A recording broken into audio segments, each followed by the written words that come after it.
je reviens sur une anecdote qui s'est passée il y a maintenant 30 ans. Donc, il y a 30 ans, V, donc Raoul de Bonneville était squatter. Eux, ils squattaient à la commune libre et puis eux, ils étaient en mode on prend un lieu et on est des vrais durs, on le défend militairement. Et moi et mes potes, on avait un autre squat qui était un squat d'universitaire. Moi, j'étais un intello universitaire. Vous avez vu au passage, hein, j'étais me mettre devant la bibliothèque de l'université. Pour l'inverse, nous, on arrivait en squattant avec des dossiers, avec des lettres aux propriétaires, aux autorités, en expliquant que, étant donné la situation immobilière, on aimerait, nous, on a des revendications qu'on explique aux autorités, et on cherche une collaboration, clairement. Donner juste un exemple de nos techniques que je trouve particulièrement hilarant. À l'époque, on a eu l'occasion de prendre le 24 Montbriand, qui était un immeuble qui avait été entièrement vidé, qui faisait partie de l'îlot 13. Et quand on a pris l'immeuble, on a adressé une lettre aux autorités, aux propriétaires et aux autorités, qui disait, je me souviens de la phrase texto 30 ans après, qui disait que l'association des habitants donc, du quartier met des habitants dans cet immeuble vide. Elle disait: nous sommes intéressés à conserver une présence connue dans cet immeuble afin d'éviter qu'il y ait des squatters. En gros, on leur disait on squatte pour éviter qu'il y ait des squatters. Euh, et on avait un petit journal des squats voilà, qui réfléchissait à tout ça. Et j'écris un article polémique euh, sur les différentes attitudes quand tu squattes en fait.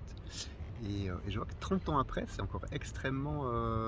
On a maintenu nos lignes et c'est encore extrêmement valable. Donc, je décris l'attitude de la commune libre, je décris l'attitude de.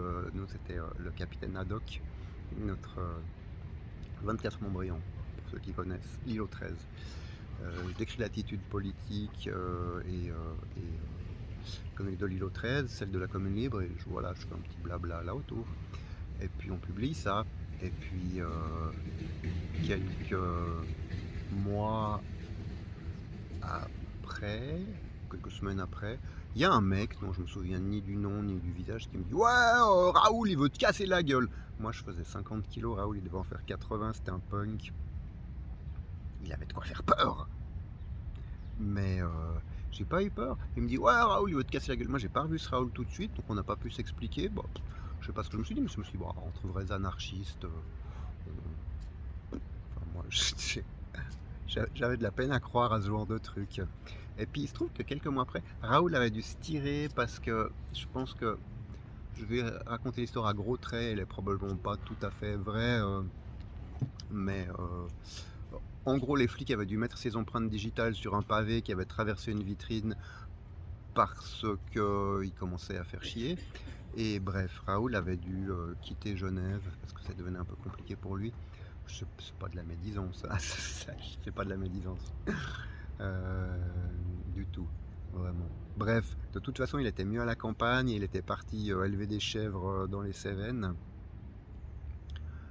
Et il se trouve que moi, un jour, j'arrive à cet endroit-là, et petit village très isolé, et on déboule chez Raoul, et la première chose que je lui dis en le voyant, je lui fais alors, il paraît que tu veux me casser la gueule? Et il me regarde, il me fait: moi? Mais pas du tout. Et voilà, moi j'ai trouvé ça vraiment, je trouve ce moment vraiment marrant. Je sais pas si lui s'en souvient. Au passage, Raoul, est-ce que tu t'en souviens de ce truc-là?